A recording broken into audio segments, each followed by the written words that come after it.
friends have never been more important than they are today. Everywhere you turn, there seems to be reasons to give up or not even try at all. We want to be the light in these times and an inspiration for others to keep pushing forward. My journey of growth comes through humility, and I welcome all who are looking to grow with me. Thanks for tuning in to the Crew First Culture Podcast. Hello, everybody. Welcome back this is the 50th episode of the Crew First Culture Podcast. Pretty excited for that. And for that, I wanted to bring on somebody that, is equally as impressive as the 50 episodes. And today I have Mr. Jeremy from National Fire Radio. How you doing, Jeremy? I'm good, man. Thanks for having me, brother. It's fantastic. Congratulations on the episodes. I honestly can't believe it. It's not like I'm some huge deal, but 50 episodes is pretty impressive. Honestly, when I started out, I read something that 7 was the average number of episodes a podcast had. And I remember doing 8, and it's like, all right, I'm doing better than average. And so, but I wanted to have Jeremy on because National Fire Radio was pretty big in kind of getting me started, even though they didn't know about it. This is the first time I've ever actually talked to Jeremy. But awesome.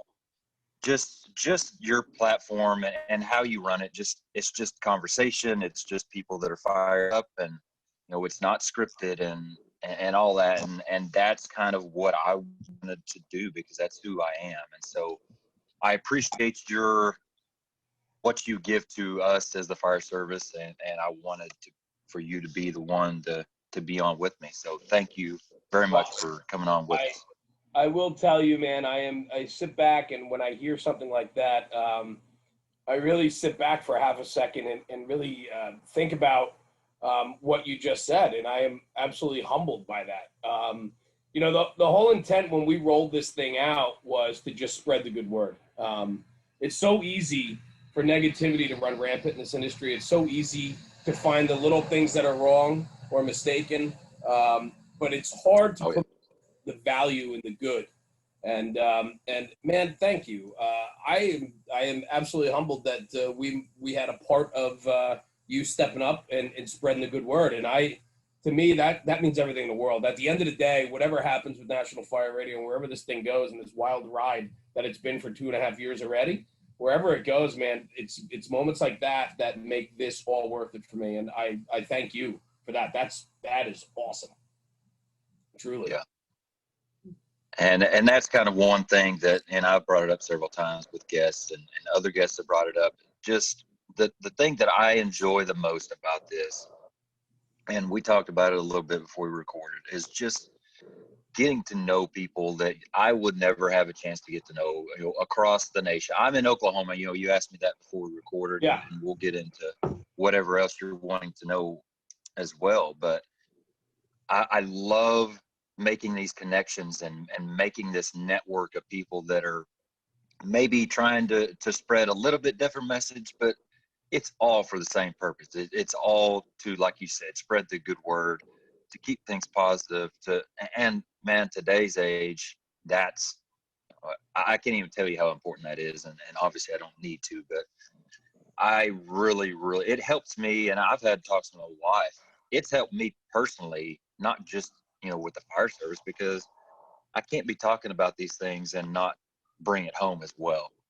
I'm telling you right now, I have the same thing happening in my world, right? Is if I'm going to sit here and promote X, Y, and Z, well, my real game's got to match what I'm promoting. And I'm honest with you, I've been a fireman for going on my 25th year now, and I found that over time you get in that rut as you get older, that you step back a little bit. You don't do all the training. You step back and you point more than you act.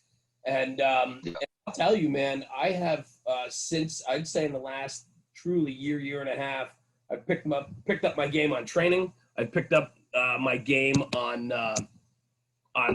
promoting what I say. And I think that's the biggest thing is that I don't know if my screen's too dark for you. Hang on, man. because I'm outside. You look like you look like somebody in the victim protection program.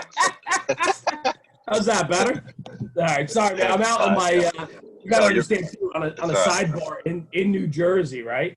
In New Jersey, are doing remote learning right now, and so my kids are inside on Wi-Fi with school, and I'm home right now. I got to run out later, but my wife's on Wi-Fi, so everybody's in the house. Oh yeah. So I'm stuck on the screened-in patio outside, enjoying the 55-degree weather this morning. But anyway, I hear you. no, I mean, and I just you got to pick up your own game. It's so easy to shout and spout and tell people the way it should be, and then not live your life that way. And I think there's too much of that today, and not just in the fire service, but in general. I think it's easier for people to jump on a cause and push, but they don't actually live it and believe it. And transparency is huge in the fire service. Now more than ever, it's huge. You got to be transparent. You got to be a stand-up guy. You got to follow through on what you say and what you do.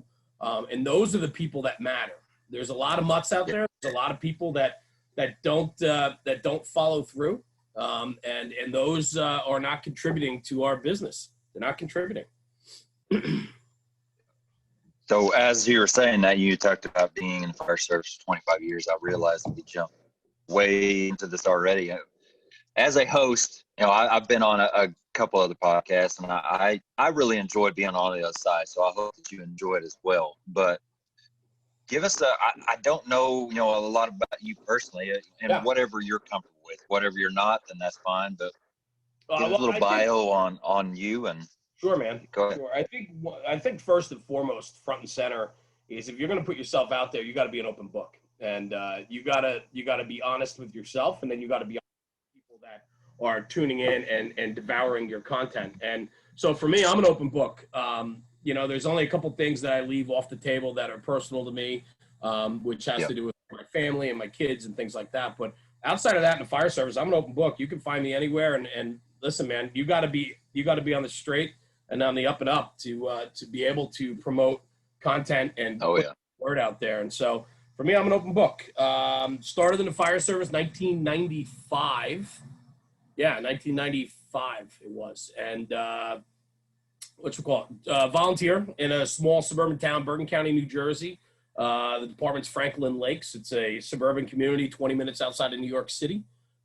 Big bedroom community for the city. So there's some affluence here. So you're talking larger square foot homes, bigger setbacks, more of a single family type community. And that's where I was born and raised, and had the ability to just fall in love with the community and the fire department. And I'm still here today at 43 years old.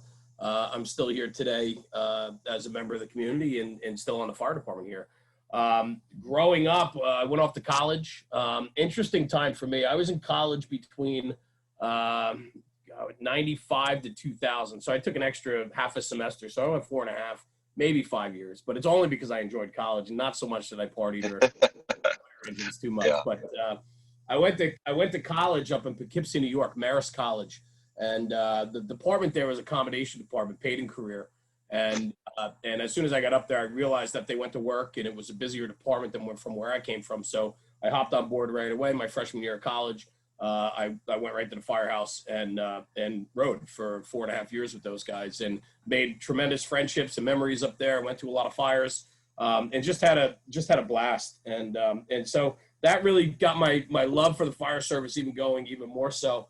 If I wasn't studying, wink, wink, or having a couple cold ones, I was at the firehouse running, and that was really my passion. The interesting thing about that is how life plays out, right? Because when I went to college, the internet was brand new. I mean, my first email address was my freshman year of college, so I didn't know that there were live-in programs. I didn't know that other parts of the country had aggressive volunteer departments that did college programs and so on. And so I missed that. I missed that opportunity. And looking back on that, I would have loved to have been a live-in down in the Maryland system or in the Delaware, Pennsylvania system or somewhere to get that opportunity, because I loved the fire service that much, but I also believed that I needed to go to college. And I don't really have any regrets looking back. Yeah. Going to college for me was fun. You know, I had a blast there. And so I really fine-tuned a lot of my love for the fire service throughout my years in Poughkeepsie, New York. And then obviously riding back in my hometown, and so on. When I got out of college, I had the ability, well, before I even got out of college, I had the ability to get hired. I took some tests, I had the ability to get hired. I was close to graduating college. I deferred my tests, or I deferred the employment. So I had every bit of opportunity to get hired twice during that time period, but I deferred it both times to finish my education, which looking back, I don't know if it was the right or wrong situation, but whatever. I made that decision. I felt education was important at the time. And then what happened was when I came out of that, I rolled into a family business that my father had. And I was second generation in the family business, and it did very well for me and my family. And so I just didn't keep pursuing the career route. And so I've been a professional volunteer for 25 years. And I'm super proud of that. I would have loved to have been on the job. I could have been on a job for over 20 years already, and so on. And, I had every opportunity to do that, and I just I didn't do it. I didn't follow through, only because my other situation at the time I thought was more important and would have given me the financial stability that I wanted for me and my family. So I made that decision, and that's a personal choice. And looking back, I don't regret it. Would have been nice to, you know, ride the apparatus in a career position, but I'm over that now. The fun thing about where I come from too is this sleepy town that I ride in. I mean, we only do about 700 calls a year, straight fire. We don't do any EMS. You know, we don't go to fires on every shift. We go to fires on a semi-regular basis. So I mean, you're probably getting the 10 to 15 jobs a year. You know, work, whether it's first due or second due work. So I mean, we catch some work. It's not, you know, we're not Baltimore, we're not New York City, you know, we're not the South Bronx. I mean, this is, you know, it's a suburban community, but I'm also a believer too that doesn't matter how many jobs you go to. I mean, that perfects the craft, but your love for the job, you know, there's kids out there and senior guys out there that ride in a, you know, real rural department with that do 100 calls a year, and they love their fire department and love the fire service as much as the guy that's in the busiest company in the country. So, you know, your love and passion for this industry is top shelf. It's who you are as an individual. How you hone, shape your craft and your training, it has to do with your personal desire to how good you want to be and how far you want to pursue your career. So, you know, interesting conversations. But where I come from, outside of New York City, where I am, we have the ability and have had the ability to pump out so many incredible kids into the career fire service. And that's the one thing that I'm super proud of, is that, you know, as I've stayed behind and stayed in my hometown department, we've put out so many incredible guys just into career departments across the country. And I am super proud of that. That's a real defining moment for me. It speaks to the culture that we've, you know, developed in my volunteer department to make kids come in as a volunteer and want to pursue it as a career. And for me, that's super satisfying. And the fact that, you know, we've put guys in places all over the country now due to their drive and love for the volunteer house that they started in. And so that's a feather in our cap, and I'm proud to wear that feather. So, yeah. And then, you know, I mean, just roll. I mean, that's kind of my background. And then, you know, rolling into, I still work for the family business, if you will, riding fire trucks every night and weekends and whenever I'm home. I mean, any chance I get, I'm out there, and so on. But, you know, and then funny, I had this come to Jeremy moment, right? Where I was 40 years old. I was turning 40. And I said to my wife, I said, you know, I work for the family business, and I said, I do everything for everybody in the family business. And I said, I never do anything for myself. And she said, what do you want to do? And I said, I want to start something that has to do with the fire service. I missed the opportunity to be a career fireman, but I said, I think there's a lot more I could do and give back. And so I said, you know, there's something missing in the industry to me. I grew up on fire engineering and firehouse. I grew up with that influence. I grew up with the big names in the magazines, and getting those magazines in the mail every month and reading it cover to cover 16 times that month, and couldn't wait till the next episode or next edition to come.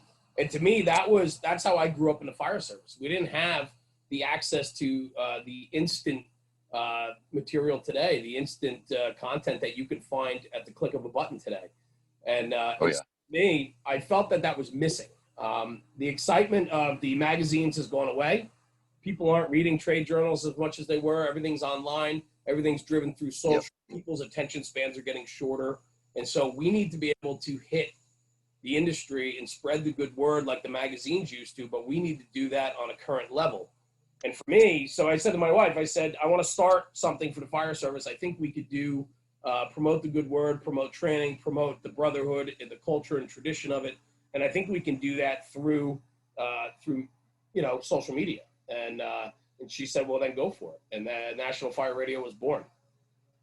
Podcast, social media channels. I'm a big apparatus guy, so I enjoy doing the apparatus innovations and working with different manufacturers, traveling around the country to look at people's apparatus and sharing those tip tricks and hacks. Excuse me. It's fantastic. You know, how we do it here in Jersey is different than how you do it in Oklahoma and how they do it in Iowa and how they do it in California. Oh, yeah. You know, it doesn't mean that my way is better or your way is better. It just means that we do it differently. But why don't we share that? Why don't we share that with each other on a platform that people are paying attention to? And so that's really what the scope of National Fire Radio has become. And we have a lot of other things down the pipeline that are super exciting. And we've evolved over the 2.5 years that we started this. I've surrounded myself with fantastic people. And through the platform, I've gotten to meet some people that I've only, truly dreamt of meeting. And that sounds weird, but, like sports. I mean, if you're a huge baseball player, a football player, or a big fan, when you meet the people, the names of the industry, you get excited. It's the same in the fire service, and I believe that. There are people that have laid the groundwork that when I came up, those are the guys that were writing those pages in the fire magazines, and those are the guys that I grew up on, digesting their content and looking at them like they were the fire gods that I wanted to be. You want to emulate yourself like somebody that came before you that spreads the good word and love the job. And so for me, it's so exciting to be able to meet these people through our platform now. Consider a lot of them friends now. We've become friendly and so on. So it's just the upside of this thing has just been so great. And I'm just so thankful for how everything's turning out. The opportunity today to be on your show. I mean, I'm humbled by the beginning and the intro. If we can make that kind of impact, maybe with you, then maybe we've done it elsewhere. And if we have, then we win. Oh, yeah. I win, man. At the end of the day, I'm just, that makes my day and that makes this all worth it, So let me ask you this. You just talked about the big names of the industry and being excited about that. Have you ever sat back and just thought, well, that's who I am becoming now? And I'm sure I know the answer to this, but seriously, I mean, the things you're doing, and I know you're not alone, but the team that you have, but the people you're reaching, the things you're doing, the stuff you're putting out there, that is the material that the next generation is consuming, like you're talking about, like you did when you were younger. And I just wonder if that's ever really sunk in for you to think about it like that. Sunk in, no. I consider myself truly, I mean, I don't know how cliche this is going to sound, like a steward of the fire service, right? Like, I think that, we have to hack the attention of today. The generation that I devoured, the generation that I just looked up to and held them on a pedestal for me, they're not on these channels as much as they should be. Or understandably, they're just, it's the next level for them. And they don't know that. And, the senior guys that I grew up with are aging out and they don't have the drive and desire to make that push because, you could write an article and that article gets published 4 months later and, you can take your time with it and so on. The social media game is all about hustle. I mean, that's it. I mean, it's quantity, it's quality, right? And so on. So it's all about the hustle. And you got it. You have to hustle. And so it's not like writing a magazine for a trade journal. There's a lot more to it. There's some guys that are doing some incredible stuff right now. And I'm super proud to call them friends and to watch it. But I don't consider myself somebody that is a leader in the fire service. I'm somebody, I think that, the way I view it is I'm somebody that that just loves the fire service, has an incredible passion for it. And through my giving back to this industry, it's putting it out there for people to digest, and so on. So for me, I don't know where this is going to go. I don't know where our excuse me, I don't know where our influence is, but if we can impress upon maybe that younger generation that, you know, traditional values, core values, the culture of your fire company, your self promotion and through being better, making yourself better. You know, there's so many things to hit on in this category. And, you know, at the end of the day, if we can influence in any way through some of our content or through our podcast or emulate, you know, want some of these young kids to emulate some of the people they hear on my podcast because they're just like some of the best in the industry. You know, if I can make that little bit of an impact, then we win. Like I said before, we win. Oh yeah. And that to me is everything. You know, I like to think that our content is going to be around for a long time. I mean, the cool thing about social media is once it's out there, it's out there. It's never going anywhere. And so it's going to be there for people to digest. And I think people also have to realize that too. My kids, I mean, I have four kids, my youngest being 12 years old, and then they go up from there. They digest social media every day. Their father's on social media every day. They watch me doing podcasts. They watch me doing, 1-minute Instagram videos. They watch all that, and they know that I'm out there, and they know that I'm in the public. You have to be very careful. The content you put out is there forever. And so their kids, my grandkids, you know, my great-grandkids, my great-great-grandkids, they're all going to be able to digest all the content that we put out. And so that matters. And having that foresight, you have to understand that what you're putting out needs to be authentic and true. It has to be right. It has to be, you have to paint it in an accurate and correct picture so that, that the next generations can look at that and believe in it. And that's where I think a lot of it happens too. You know, this whole thing it's a big push. It's a lot of work. It's a lot to put out content on a larger scale and putting out authentic content. And that's where creativity comes in. And the love for the job is finding those little niche areas in the job that we can document and share with people. I mean, that's the most exciting thing. Yeah, I think, and we kind of touched on it a little bit maybe, and it's kind of the theme of what you're talking about right now, but I think there is such a huge accountability piece for myself doing this stuff because I want to make sure that what I am putting out there, like you said, is right, is good. And yeah, there's probably some opinion stuff that you can go either way on, but I don't feel comfortable putting things out there that I don't want to stand behind. And so it makes me really pay attention to what I'm doing and not only putting out there, but what I'm doing at the station and then what I'm, bringing home, like we talked about. And so it's been a really good tool for me to just tighten up kind of the things I'm doing, my character and, stuff like that, because you can't do this stuff. Well, you can. There are people out there that probably don't put as much into it as we do, but but I can't do that. And so it's very helpful to me. I agree. So that's one thing too that we never talk about in the fire services. It's always the talk of, I'm here to serve the community and I do this and that. You know what? I do a lot of this for myself. I'll be honest with you. And I think we can all agree to it, but we don't ever talk about it, is the fact that there's a lot of self-gratification that I get out of it, pushing myself, working harder, being better. The fire service has done incredible things for me. And if I can give back a little bit because of that, it's a win for me. And that's my way of giving back to something that's done so much for me. But I do it because I love the thrill of it. I mean, we had a third alarm job the other day. First due, it was a fantastic job. It was lightweight construction, middle of the road townhouse. Place was rocking on arrival, seeping from all the eaves. Man, the gratification you get from coming away from a job like that is just, especially when it goes well, it's bread and butter, right? Everybody does their job. Everybody does their job well, and we all go home and we high five each other, and it's a high five that's welcome because we did well. And and that's a testament. Yeah. A testament to your culture and your fire company and being aggressive and all of that. And so when that all comes together and accumulates in a fire like that and things go well, I mean, you take away, the team and promoting your fire company and the culture of your fire company as being aggressive and good, but you also go home on a high. The euphoria from incidents like that, nobody likes to talk about that, but that's fact. And that's that drive that keeps us going. And so, you know, for me, there's some selfishness to the fire service, like we talked about with National Fire Radio.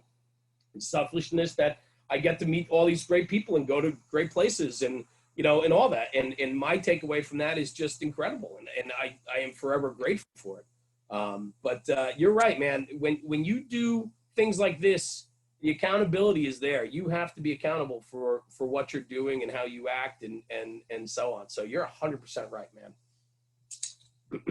You asked me before we pushed record, and I decided just to go ahead and do it because I didn't want to waste any good conversation. But kind of where this came from me, and I'll keep it as short as I can, but yeah, just to give you some behind the scenes. So I've been on 18 years, and I have had some ups and downs. I've been the lazy person that wasn't involved. I've been whatever, and everywhere in between. And just the past year really experienced a rebirth, I would call it, in my fire service career.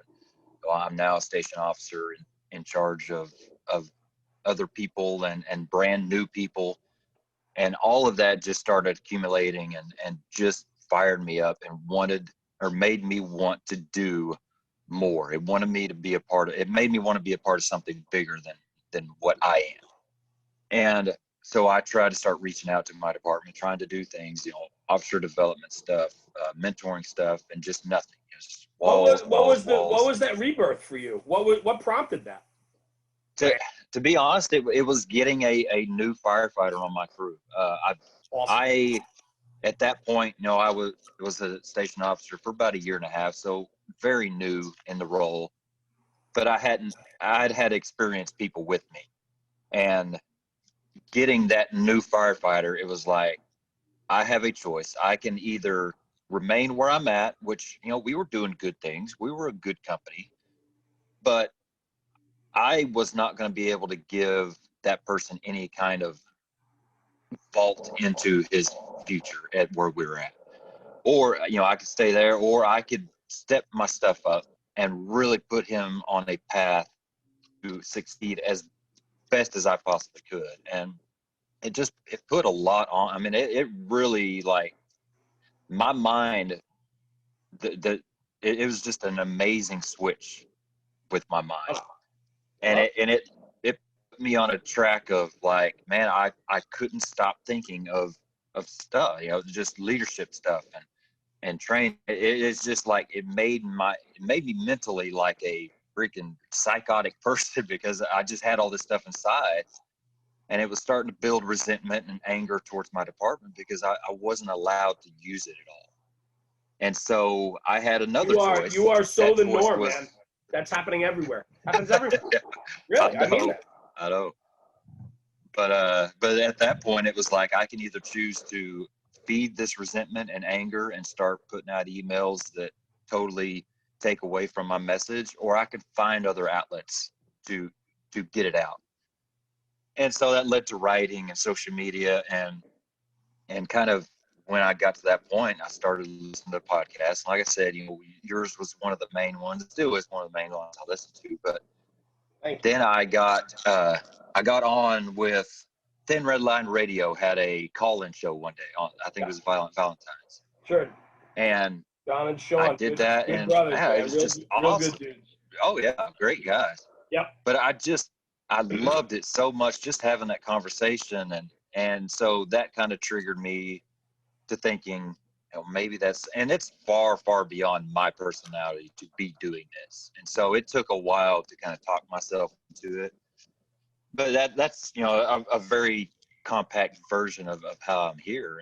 But yet, like you said, it is amazing how many people I'm meeting and talking to that literally you change a couple tiny details and their story is my story.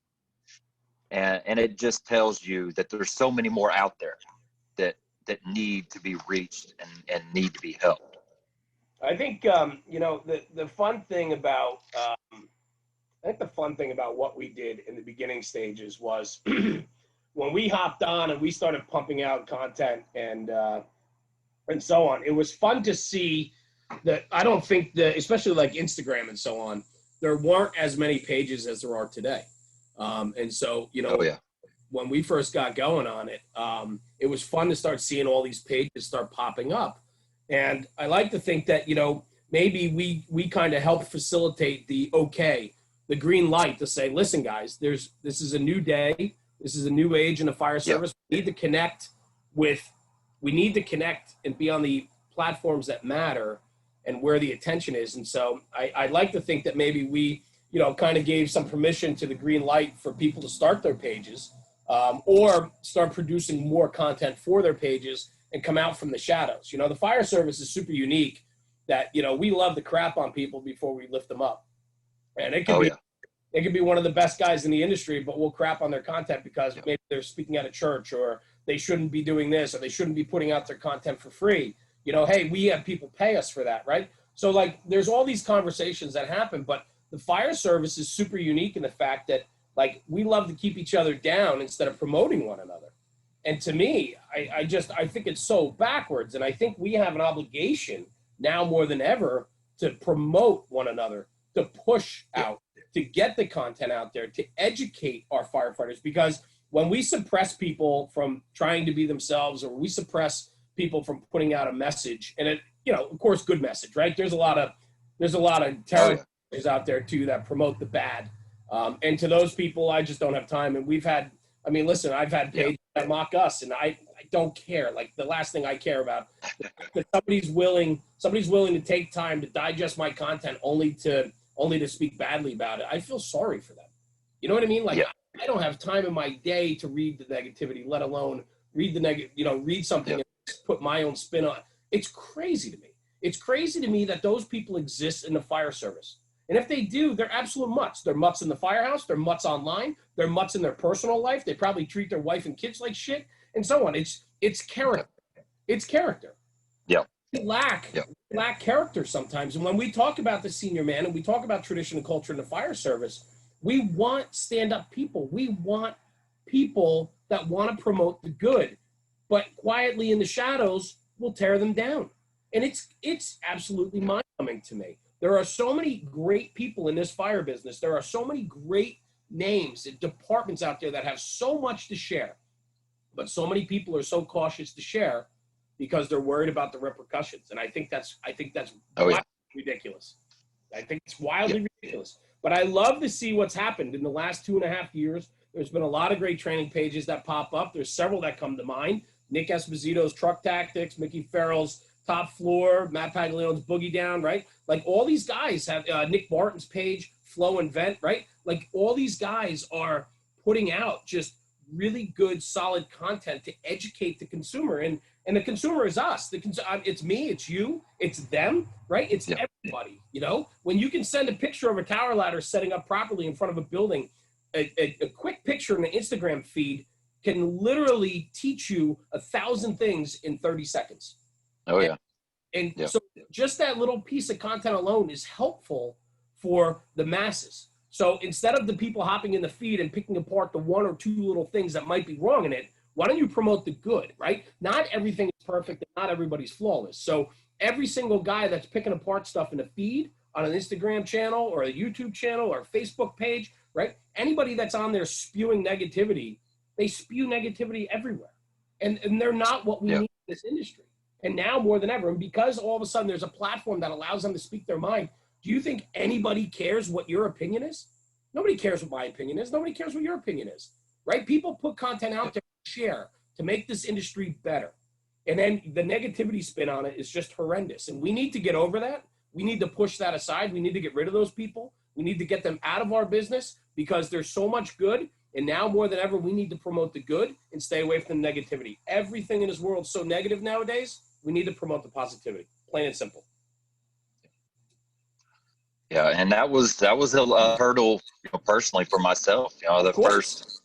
For some of the first training videos that we put out, and I love posting stuff of us training. My crew, myself training. So I'm not going to take the time to blur out the name of my department. Like you, I'm an open book. I don't care. I feel like I don't do anything that I need to hide behind.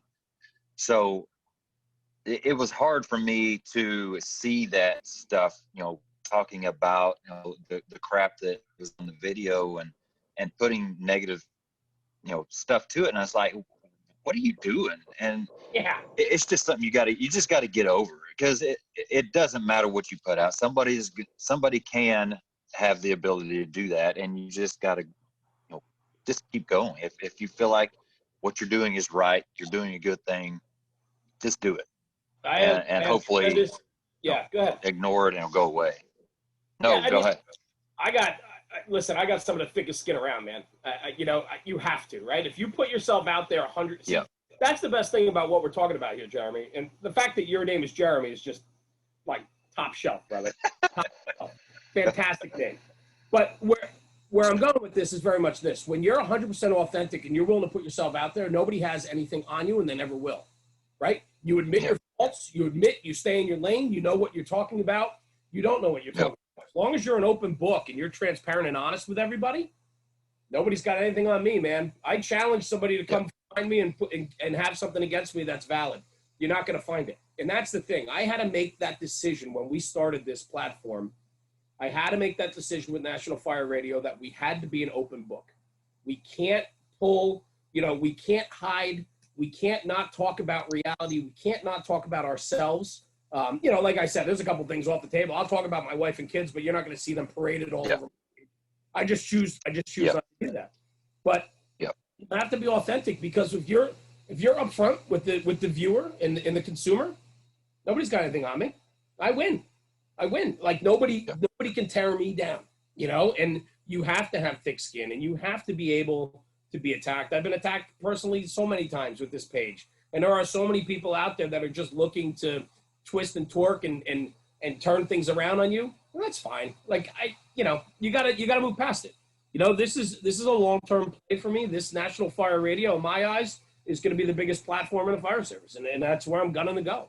And nothing's going to deter me from doing that. And it's certainly not going to be some 45-year-old guy that lives in his mother's basement. It's just not going to happen. Something I've tried to make sure I involve in my posts and things like that is, we record a lot of stuff we do because of this. I love putting stuff out, like I said. And so when you're doing that constantly, you're recording the mistakes and the mess ups as well. And I feel personally like if I'm going to be putting out this good stuff of trying to influence people, trying to motivate people, all that, or inspire people, well, I need to put out the lesser stuff as well. So when I get those things recorded or thoughts that come through my head that I mess up, I like putting that out there as well. And maybe that's a big part of why some of that negativity has kind of gone away, because like you said, I make fun of myself more than anybody else. I show my mistakes before anybody else brings them up for me.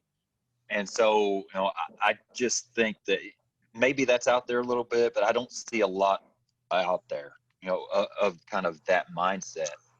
And we're human. We're going to mess up. I'm not going to do things perfectly. I'm going to have a bad day every once in a while. And so but it goes to that mindset in the firehouse. It goes to that mindset that we don't want to show people our faults, and we don't want to show people that we're insecure, or we don't want to show people that we might not be the best at forcing a door or cutting a roof or stretching a line. And so, it comes down to that, really the individual, right? Who you are and what you're willing to accept. I think something else with that too is just for my crew, and this is me putting words in their mouth, so I don't know, but I feel like, hey, if my captain is willing to put himself out there and show his mistakes and mess up and all that, then I should be out there doing the same thing. You know what I mean? It just kind of helps to alleviate some of the fear of messing up and stepping out of your comfort zone type mentality. I agree. I also think it allows for better communication. I think that when you are, don't get me wrong. I mean, there's that. I'm still a traditionalist. That sometimes you just got to swallow it. I mean, I walk that line, right? Because I don't like. I'll be honest with you. I don't like how soft we're getting. I don't like how soft my kids are. I don't like how soft the fire service is becoming. I don't like how soft society is becoming. I mean, I'll be honest with you. Oh yeah. I struggle with all of that. I struggle with the fire service. I struggle every day. I struggle trying to comprehend the newer point of view on some issues in the firehouse where you just look at them and go, where are you coming from? There's no room for that here, you know, but you also have to find, sometimes you have to compromise and sometimes you have to find common ground. And, you know, and it's troubling to me. In a volunteer service, I can't understand for the life of me how a guy can miss a job. I just don't get it. I mean, I've been doing this a couple of years now. I get pissed off if I'm not in town and I miss a first due job. Like I come home and I'm literally pissed off because I don't get to go on the field every day. You know, I get called out on the field maybe once, twice a month, you know, for a job. And so, you know, for me, man, but some of these kids are like, oh, I wasn't feeling well. That's why I wasn't here. And I'm like, what? I'm like, are you out of your mind? I went to a first fire when I had the flu. I was like, are you kidding me? Like you don't get to be called out onto the field every second of the day. So you better be there when you can. And it's that mindset, you know, and so on. So I just, you know, for me, I don't know. It's an interesting time. It's an interesting time just in the world, but in the fire service too. I do and try to emulate the stronger type in the firehouse. I mean, I remember, you know, guys growing up that had, you know, the big hands and they were you know, these guys are 8 feet tall with, you know, bananas as fingers. You know, these guys were, you know, they would knock down walls with a single punch. I mean, that's how, when I grew up in the firehouse, that's who I wanted to be. You know, I looked at these guys and I go, these guys didn't complain about a single thing, you know, and now all we do is complain. And I think that we need to try to instill some of that back. We need to rewind it a little bit. We need to get a little bit tougher. I think people in general need to toughen up, but I think in the fire service, I mean, inherently this is a blue collar job. You're going to get hurt. I talk about it all the time. You're going to get hurt. You're going to bleed. You're going to barf. You're going to need oxygen. You're going to go to the hospital. Like, these are just things that happen, and we can't make this job 100% safe. And we also have to toughen. Yeah. We have to teach the newer generations that you just sometimes got to suck it up, plain and simple. Yeah. You don't like it? Tough. You know, sometimes it's tough. You don't get a say. Sometimes you don't get a redo. So you know what? Like, tough. And I think the fire service now more than ever needs that message that, listen, we understand, we hear you. However, you don't get a say right now. Like, this is an evolving industry, right? And we have to still maintain some of this strong line, traditional, you know, bigger than life type senior man stuff, and just tell these. And listen, this isn't just new kids. This could be a guy 20 years in the fire service. Oh yeah. That's been entitled. Yeah. Yep. He's had entitlement his whole career. Yep. And now it's, you know, and boo. Yep. And then, you know, I have a hard time with that. And I try as a father to instill, you know, the values into your children that, you know, they need to be accountable and they need to, you know, there's all types and different things in life that you need to deal with. And I think that's an important lesson, and that lesson needs to be spread across the fire service too, hands down. Yeah, one thing that really irritates me is the whole millennial conversation. You know, the millennials are this, the millennials are that, and you look in a fire station, and it's not just the millennials, air quotes, that are sitting staring at their phone all day long. It's every other person of every experience level from 5 to 20 to 20 plus years doing the exact same thing. The laziest guy in the firehouse now. Yeah, exactly. I've done this. I don't need to go out on the floor and show these guys. They know how to do this by now. Blah blah blah. It's bullshit. Truly, like what I find, it's troubling, right? You know, everybody wants to crap all over the millennials, and you know what? Sure, some of them need a little more assistance than others. They're not maybe cut from the same rug you were 25 years ago, 30 years ago. Fine, all right. But we need to find common ground with them. But they still want to be there. So if they want to be there, embrace them, figure out how to work with them, and then work with them. The guys that drive me bananas are the ones that raised them. The millennials were raised by the guys that are senior in the firehouse now. So they're directly responsible for the way these guys and kids act. So if that's the case, you're to blame. Get off the couch, get off the recliner, get out and train, go show these new kids that you still have it. I mean, that's what has to happen. And that's not happening. Yeah. We all are looking for the easy way out now more than ever. Yeah. I cannot agree with you more. It's like the people that gripe the most about that are the people that should have the most influence on changing it, but they're not. Absolutely. And it's like, what do you don't have the right to gripe about anything if you aren't willing to put the work in to change it, or at least do what you can to change it. I just had this conversation. Too.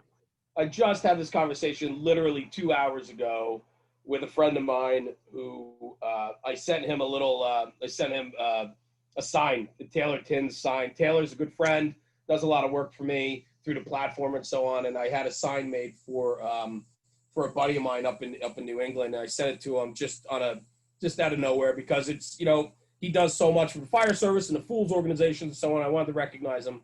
And it was just a token of appreciation. And he goes, what is this? And thank you. Oh my God, this is so nice. It's just a small token of thanks. I said, you work so hard for the fire service. And he goes, and then he showed me a picture of something else. And the conversation went back and forth about, how, everybody loves it, but nobody would ever do it. Right. So they put like a new sign on the engine or something. And it's like, and it's just one of those things. It's like, everybody loves it. It looks great, but nobody would ever have done it if I didn't do it. And I said, that's because change requires one to do it. And not everybody, everybody thinks it's great, but wants to put the extra effort in to do it. And so we have these conversations all the time.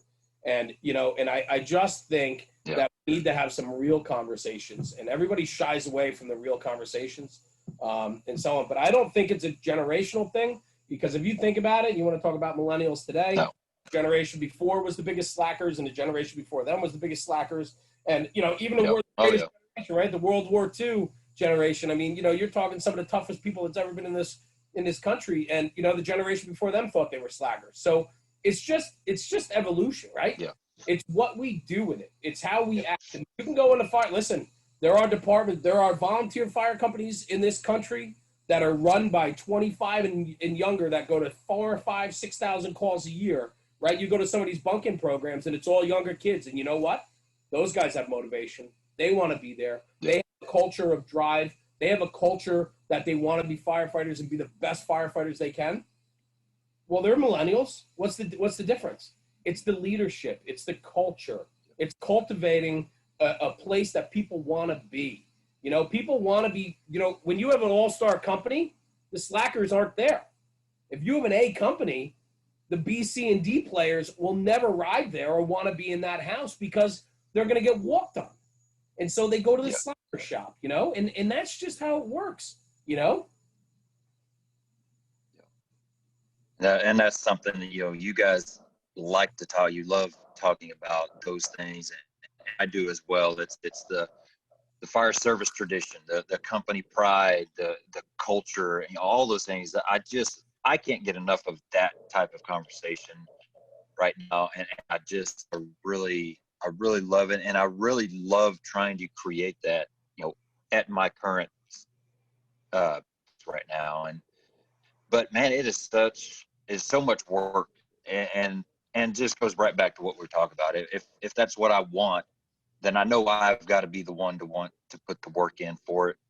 But sometimes it just feels like, why am I the only one that wants this? I don't understand. I don't understand why you don't want to get better, why you don't care about what we're doing, things like that. It's hard to wrap your head around sometimes.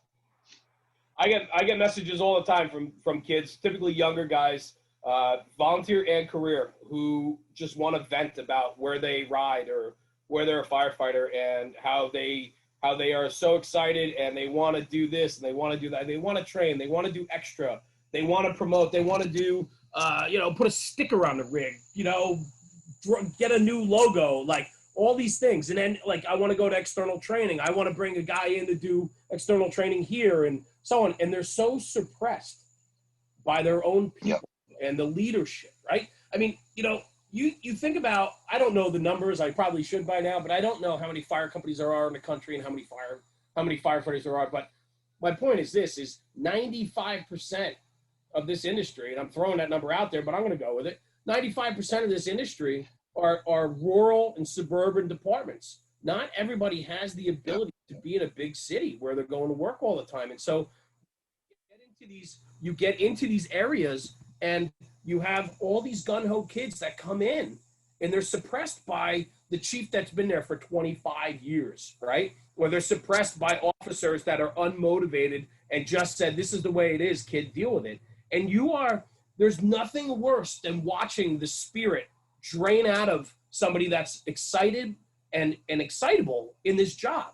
And when you have these kids that just, all they want is for somebody to just lead them. And so many of these kids are in firehouses where they just don't have that. That sucks. And I hear about it all the time, and I feel for them, man. I'm like, go find like-minded people. Seek out a department that wants to do more. Go there if you can. Like, you know, find opportunity, because to make opportunity and to change a culture is so difficult. And I listen, it's not all, you know, sunshine and rainbows. Like, you're not going to change your company culture overnight. You're not going to change your department's culture overnight, especially when you have people with longevity there that are trying to suppress any type of change, and so on. It's super hard. I'll be honest. It is super hard. I could sit here and tell you just work hard at it and, you know, maybe it will change. I don't know if it will or won't. You know, I've seen it both ways. I do know this. Don't ever sacrifice your own values. Don't ever sacrifice your own drive because some shitbag above you doesn't allow you to excel. You know, it is all about pushing yourself to be better. It's all about, you know, the only way your fire company is going to be better is if you better yourself. And that's through skills, that's through training, that's through, you know, people skills, learning compassion and empathy, making yourself a better person. That's how you better your fire company. And it is contagious. You get one or two kids that get excited, maintain that line. Do not sacrifice your proficiency. Do not let them win. You push and push hard. And you'll get one by one, they will start signing on board. The problem is that's a long-term play. And it's hard, man. You get beaten down. People transfer. People just, they lose their drive and desire, especially in a volunteer service, where, you know, you could have some incredible firefighters, and just because of the poor leadership or lack of want, these kids just, they dwindle away, and they go from wanting to be aggressive, good firefighters to, you know, bottom of the barrel, and they weed themselves out. And we just can't afford to do that. You have to, as an individual, push yourself. Nobody's going to do it for you. And the only way you're going to get change is if you are literally wanting that change and pushing yourself every single day to represent the change you want. Fact. Yeah, and I've talked about it a little bit on here. And that's another thing that I've kind of had to learn I guess, is just if there are days. So me, I feel like I want to do something every day. I want to learn something every day. I want to grow a little bit, at least every day. And okay, I get that not everybody feels that way. So there's a challenge there to either push them into doing it or just going and doing it yourself and getting what you need out of it.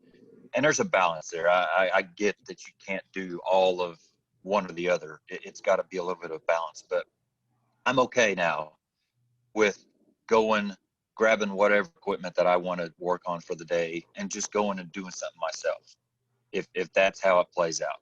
If it comes down to either doing nothing or doing that by myself, I'm okay with that. So for the most part, I want us to be involved together doing stuff. But on days where things just aren't working out, I can do that and know that I feel better because I got something out of the day and not have to drag somebody into it to do it, you know, with me.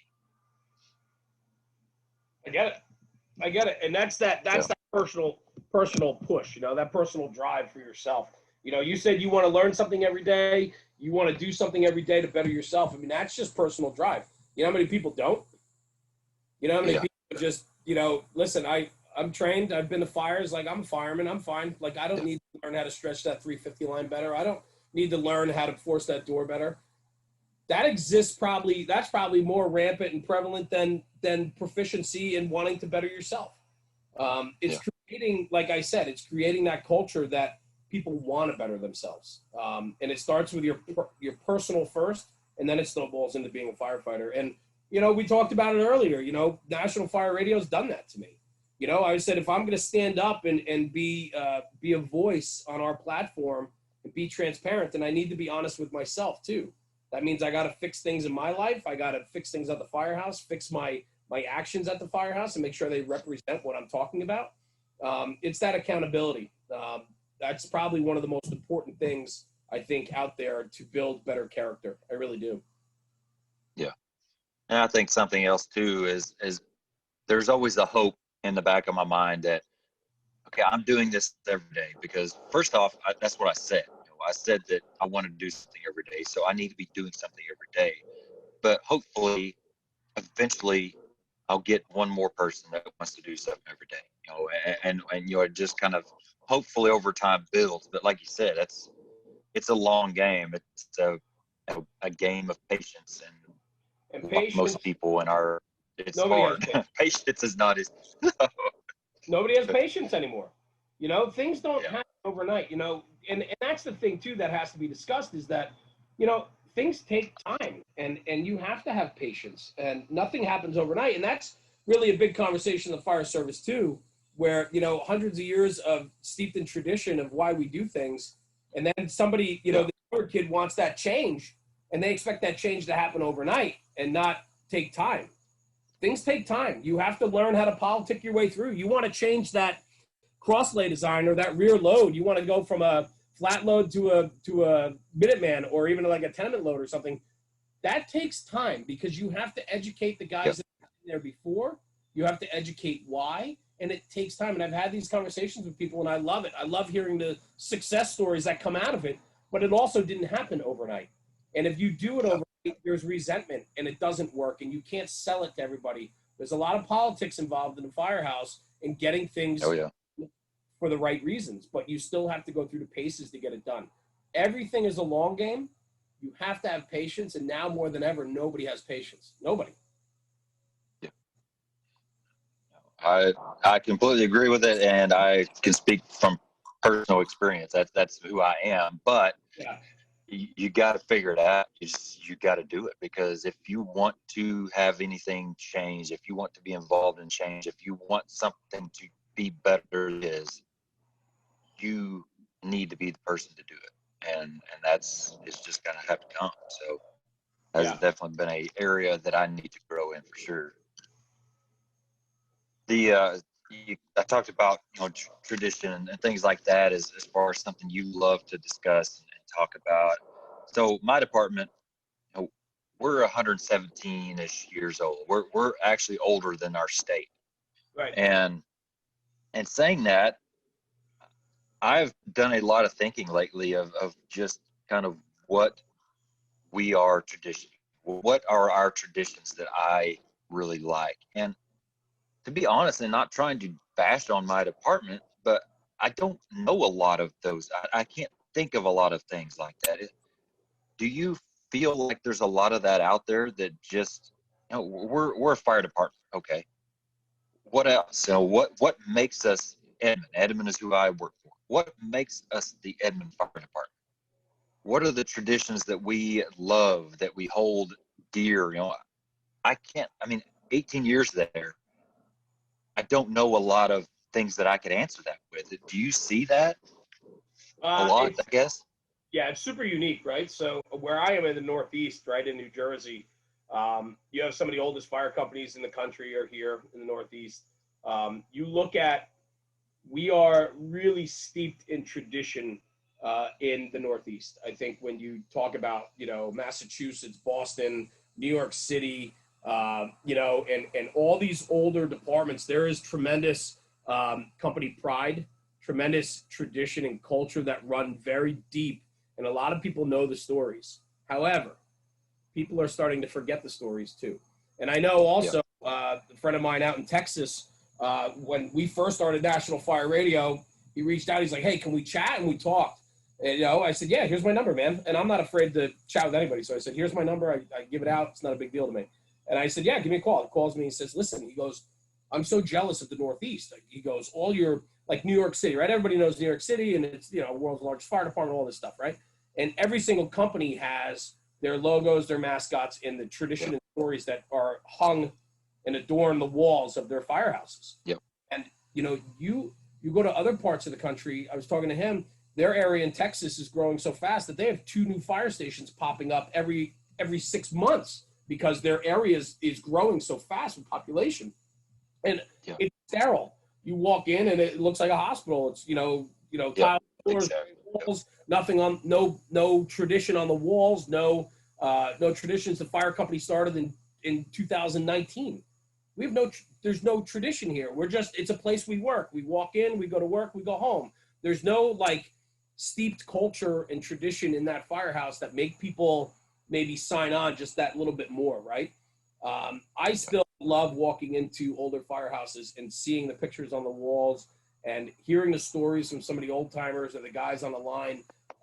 Great story. We're up in West Point Military Academy in New York, and we were shooting some content up there, walking through the firehouses and, with their command staff and so on. And we walked in and they invited us for dinner that night. So we had dinner with the shift at the main station, and there was an older gentleman there who was retired, and he comes through once, twice a week. He's retired, and they welcome him with open arms. He walks in, has a cup of coffee, and he tells stories. And it was fun to watch the guys on the line that day go, oh, I never heard that story before. Oh yeah, look. And then he thumbs through the archive and he can show pictures and relate stories to it. That does wonders for your culture of the firehouse. It makes people take ownership a little bit more. When you have a sterile environment that is more of a place of employment, or even in the volunteer service, there's no sense of community in that firehouse. You don't take really ownership of it. Right? When you have a large colored past with a lot that has happened before you got there, and it's going to carry on long after you're there, right? You almost feel a bigger sense of ownership that say, hey man, I'm here. I recognize and see every single day when I walk down the hallway, I have all these eyes staring back at me of people that have been here before me and have laid that foundation and groundwork before I've been here. You take a little bit more ownership, maybe a little more pride. Maybe you scoop out the cobwebs out of the corner of the hallway that day because you feel like everybody's watching you, or you pick up that paper towel that's laying on the ground instead of stepping over it. And those are those little things that I think those little nuances make a difference in the ownership of your fire department and your fire company. And that translates exponentially out on the fire ground and in training and so on. So how important is that? It's huge. It's huge. And unfortunately, it's not everywhere. And unfortunately, there are departments that aren't steeped in tradition, and they don't have a colored past that they want to share with their people. But Jeremy, maybe the conversation should be, if you don't, maybe get on board and start trying to preserve it. Go back in the archive and start trying to promote it. Jared Van Eck, who rides down in Spartansburg, South Carolina, who's a friend of mine, he moved from New Jersey down there to be a fireman. They started bringing back some of that culture and tradition into their firehouses. They researched and hung pictures up on the wall. They enlarged photos. They started doing company logos so that they can start getting a little more company pride. Before it was just, I don't know, picking this out of midair, but before they were Engine 12. Now it's like Engine 12, the Dragon Slayers or whatever, and they put a patch and a logo that represents who they are. You start to take more ownership. When command staff and municipalities allow companies to be more individual, when they allow the fire department to take on their own persona, you start to get people to buy in more. We need now more than ever people to buy into their company, their firehouse, which helps build the culture, which makes you a better fire department. Absolutely. And that is exactly kind of where I'm going. And literally this is my new challenge. And this is probably within the past 2 to 3 weeks, just something I've realized and really want to start the journey on is, so the culture of my fire department is we have stations. We've got 5 fire stations. That's what they are, and that is literally what they are. What you're talking about is that the white walls, you go in, like my personal station, there's some stuff hanging on the walls, but it's crap that nobody even knows what it is. It's, a couple paintings that mean nothing to know anybody, things that don't give anything to the crew, to the culture, to, anything. And so that, like I said, that is kind of the challenge that I have started within myself, is I want to turn that place into a firehouse. I have literally started trying to kind of compile a list of captains and older people that have gone, that spent some time there, and trying to reach out to them to get some of those pictures and to gain some of that, exactly what you said, some of that pride, some of that tradition and history. And, we don't do, we're not New York City either. We don't have a lot of action, but we've got a lot of stuff through the time. I mean, we literally, in our district, probably 10 years ago, had the greatest fire loss in Oklahoma history. And you wouldn't know that because there's nothing that would tell you that unless you were there. Right. And so that is exactly why I wanted to ask you that question, is because I'm a part of something that I feel is lacking. And so my next question, and you already kind of answered it, is how you get to that point, if that's where you're at. How do you get it back?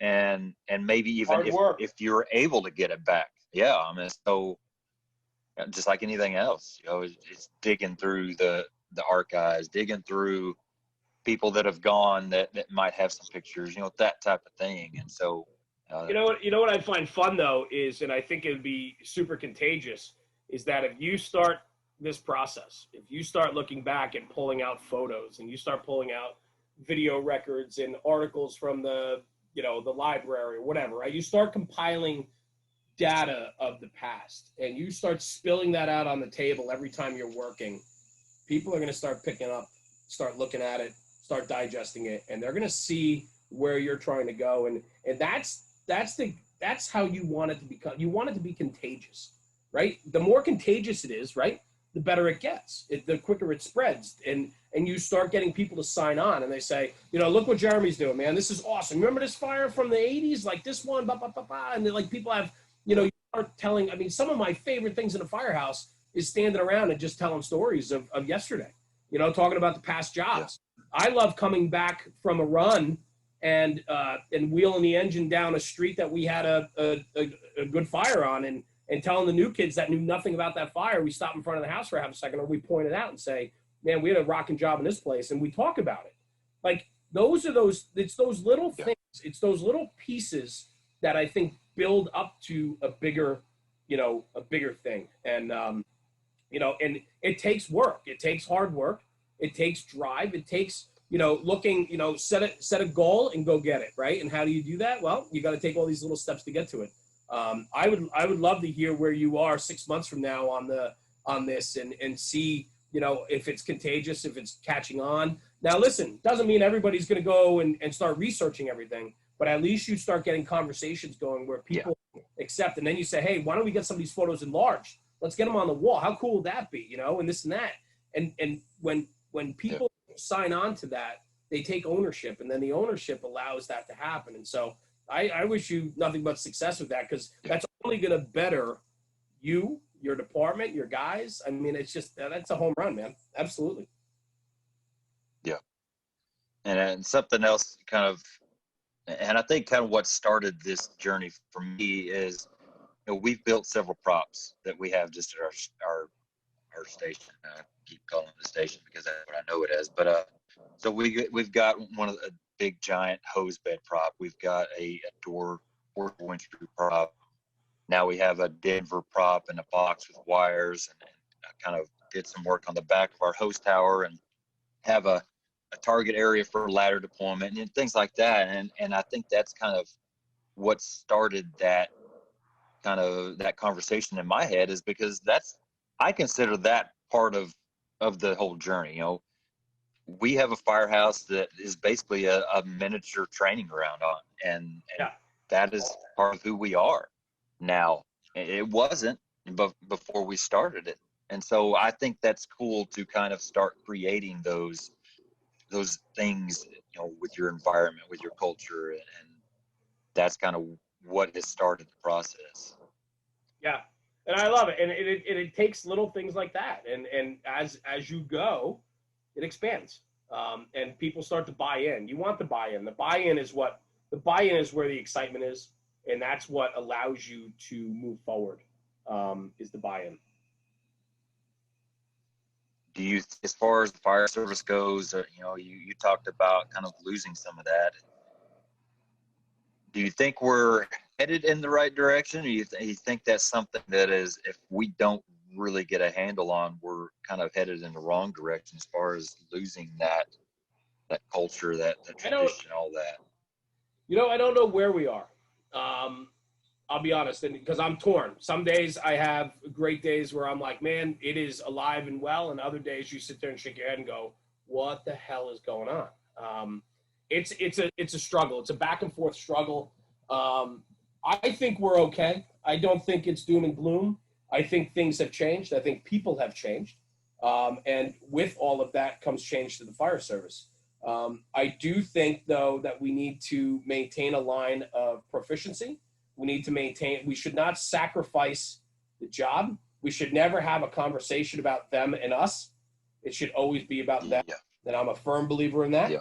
I'm a firm believer that you sign up for a job, whether volunteer or career. Like, the one thing that I'm super proud of, hands down, is that we just talk about the job. And it's, some people take exception to that, career versus volunteer.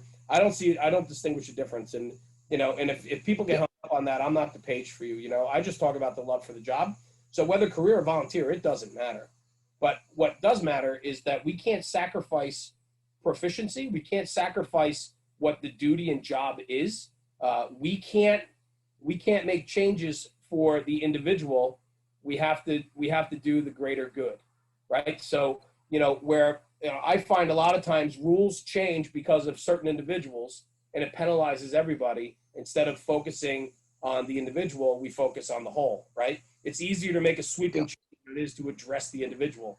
We have to get away from a culture like that. We have to understand that we are just part of this ride. There were people, and I say this in my firehouse all the time, these kids that get 5, 10, 20 years in, right? They sit back, they're a little more entitled sometimes. And you have to look at them and go, listen, you could leave tomorrow, we're still going to be here. And when you do leave in 5 years, we're still going to be here. And there's going to be people picking up and moving on with whatever you left them. So you're going to leave them a bag of shit, or are you going to, you're going to leave them something that is a workable platform to move forward with. Those are those conversations that have to happen. I think that we need some of the OG rock stars of this industry that I grew up with to get on some of the social pages so that their messages can be heard. I think every 25-year-old kid needs to know who some of the fire gods were of my time. And I think that's important. And I think platforms like yours and mine, we need to promote that.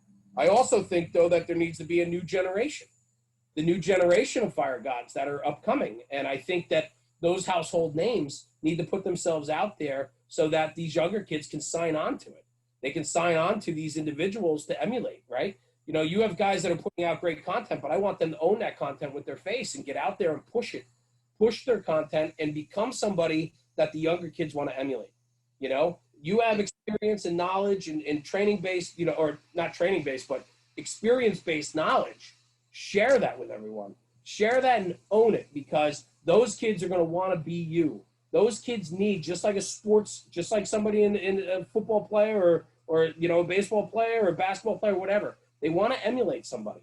And so, now more than ever, people are looking for, somebody to emulate and to be like. And so we need the next generation on the platforms that matter, the social media channels. Anybody can post anything on social media, but are they worth their weight? Are they worth the content? Yeah. I don't want some shit that thinks that he has a platform to talk about stuff. I don't want him to be out there pushing stuff that isn't right for the industry, but because he has the ability to push it on a social media channel and people buy into it. And that's what scares me, right? The people that wrote for the magazines and trade journals years ago were vetted. We knew they were experienced firefighters. They have a pedigree behind them that allows them to teach and train. Now anybody can teach and train, right? Now anybody can put a page up and say that they teach and train. There's a reason why I do what I do. I stay in the lane that I'm good at. I'm not going to teach and train you. I'm a good fireman, but I'm not going to teach and train you. I'll teach my guys in my firehouse the ways that we do it in my district. But I'm not a guy that has a pedigree behind him that allows me to tell the world how to do X, Y, and Z. There's other people that have a lot more practical experience and knowledge and go to fires daily that have that ability to teach that. And so, that's where understanding who you're following and who's out there. So you need the good ones. You need the good ones to be in your face and out there so that people can sign on to them, understand who they are, know their background, and want to be like them. That's how we promote a better business. That's how we promote a better industry. I totally agree. Man. Yeah, there's a lot there for sure. And I think Sorry, Jeremy, that my brain goes 1,000 miles a minute, man. And no, that's not a dig. There's just a lot of good conversation. But you know what I love? You hit on it before. It's very rare I get interviewed. I'm always doing the interview, right? I'm always trying to maintain the conversation and prompting the guest to tell another story or bring value. And not often that I get to be asked the question. The questions are asked of me. So I enjoy this, man. I enjoy it because I have so much to say and a lot to promote because I feel pretty heavily involved in the fire service that I think things need to be said and I'm not afraid to say some of them. And so I enjoyed today's been fantastic, man. This has been great. I appreciate it. No. And that's why we're all here is, man, there's so much negativity in the world, and it's not negativity just in the fire service. It's just the world in general. And that's what I feel like I can do is I can try my best to put out whatever I have the ability to put out to maybe just add a little bit of positivity to somebody. And I know that's kind of what you're doing as well, is just trying to do what you can to put a little weight on the other end of the scale right now that's so overweight. And I think the more we can get people doing the same thing, hopefully sooner or later, that scale may be tipping in the other direction. But it's going to take people like us that have a message to step up and do something with it. Keeping a message inside, keeping a passion inside. You're not helping anybody. You're not helping yourself. You're not helping your crew. You're not helping people out there that need to hear it. So definitely don't take it challenge everybody out there to do it. Yeah. Don't take it with you. Plain and simple. There's a reason why we love interviewing senior guys. Everybody has a story to tell, and every story they tell has some type of lesson to it, whether it's a small one or a massive one. Right? There's always a lesson to be learned through storytelling. And that's the best way to teach, and that's the best way to train is through practical storytelling.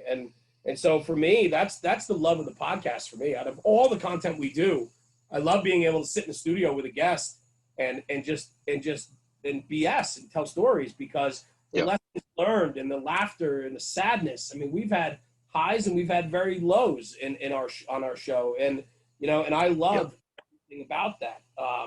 And that's just what we need to do. We can't allow people to take their experiences and stories with them. They need to share them. We need to have a platform and a place where people can share their stories, where they're comfortable in telling them, where people want to hear them. There's so many like-minded people out there, and what we need to do is create an industry of like-minded people. And I think we're doing that. And I don't mean we as us. I'm saying in general as a fire service. So you asked before about are we on a good track or not? I think as much as people don't like social media, I think social media has been very good in a way too. And social media promotes and gives people people of like-mindedness a space to connect and to follow and enjoy each other's company and make friends. I mean, I've seen a lot of new friendships made through content and through different events and interviews and so on. And I just love that. I love being able to make connections with people. I love being able to facilitate a relationship and so on. And to me, that's just some of the best stuff about it too. But we can't let people take their stuff with them. They got to share it and leave it here because, frankly, as cliche as it is bigger than us. It was here before us, and it will be here after. And so please, while you're here, make it a good stay. And before you go, everything you've learned, please pass it on, because you taking it with you is only doing a disservice to the fire service. Absolutely. And I don't think that you got a better stopping point than that right there. So man, it's good stuff. I really appreciate it. I could honestly sit here and talk lots and lots more. I mean, I'm sure you as well. But I appreciate, again, your time with me, but as well what you're doing for the fire service. And so thank you for that. I want to give you a chance to kind of, I know we talked before we pushed record, but you've got a big event coming up, but by the time this airs, it will already be over. So what are some things you guys got going on that you want to get out there, or whatever? Yeah, well, I mean, first off, Jeremy, kudos to you and what you're doing. The willingness to step up and do something for the fire service is just wonderful. And I think what you're doing is fantastic, brother. And I'm super proud of you, and I appreciate you for what you're doing. I think there needs to be more of this. It's spreading the good word, and it's promoting the betterment of the fire service. And so for that, thank you for doing what you do. And I'm honored to be here today, man. Congratulations on 50 shows. That's just awesome. That's commitment, and that's love for the fire service. And brother, you're doing it right. So that's fantastic. Thank you for having me. I'm truly humbled to be here. And it was a great experience. As for National Fire Radio going forward, I don't know. We got so much going on. I'll be honest with you. We got an event October 17th, which will be before you air this episode, but October 17th, in conjunction with Intershoots and Eckert Fire Tactics, Bobby Eckert and his crew, we're doing a live training day that's going to be streamed on social media. It's going to be streamed on YouTube and Facebook. It's going to be live training, live fire training, 4 different live fire scenarios that are going to be streamed with his guys reacting to real world situations. And it's not scripted. And with that will come interaction with people watching. I'm super excited about this project. Intershoots and Eckert, Bobby and his crew, we're kind of redefining how things are done. And I'm looking forward to this opportunity. I think it's going to be super exciting. I think a lot of good is going to come from it. I think it's going to change how we go forward with a lot of, online type training and so on. It's going to be great. There's going to be interaction back and forth between the viewers. They can digest it, ask questions as things are happening, and those will be commentated back and forth during the event. So that's exciting. So hopefully the next time we connect, I'll have great success stories about that. We're working in conjunction with a bunch of different manufacturers on a bunch of projects. Outside of all that we do, we also are a think tank and work with manufacturers for help on marketing and advertising for their departments and so on, their marketing departments and so on. So we do a lot of that work. The podcast is always jamming. COVID kind of slowed us down a little bit. We're doing more Zoom than ever, which frankly, I enjoy the in-studio, face-to-face, in-person type stuff.